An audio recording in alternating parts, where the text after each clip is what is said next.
umaga po sa inyo. Ako po si Patricia Isabel Agaton para ating ulat panahon. Ating pa rin pong binabantayan ang Super Typhoon Ondoy na may lakas na hangin na 250 km kada oras at may pagbugso ng 250 km kada oras. Bago ito maglanas na inaasahan na lalakas pa ito dahil sa bagyo nakataas ang storm signal sa maraming bahagi ng ating bansa, partikular sa Luzon.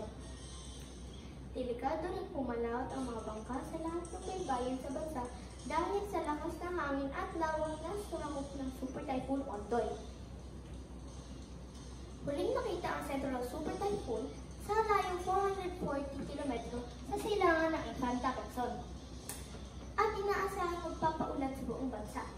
Dapat tayong maganda sa lakas ng hangin at dami ng ulan na posibleng idulot ng Super Typhoon hindi lamang dito sa ating lugar, kundi sa magiging sa buong bansa.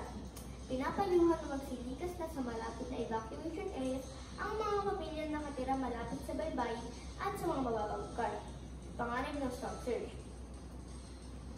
Gayun din, pinapayuhan ang mga nakatira na sa gilid ng bundok na mag-ingat at mas mabuti na lumikas. Dahil sa banta ng landslide, dulot pa rin ang pagtulak. Ihanda rin natin ang mga dilata, gamot, tubig na inumin, flashlight, mga damit, at kumot kung sakaling kailanganin lumikas.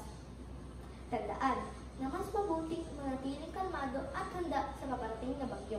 Maraming salamat po.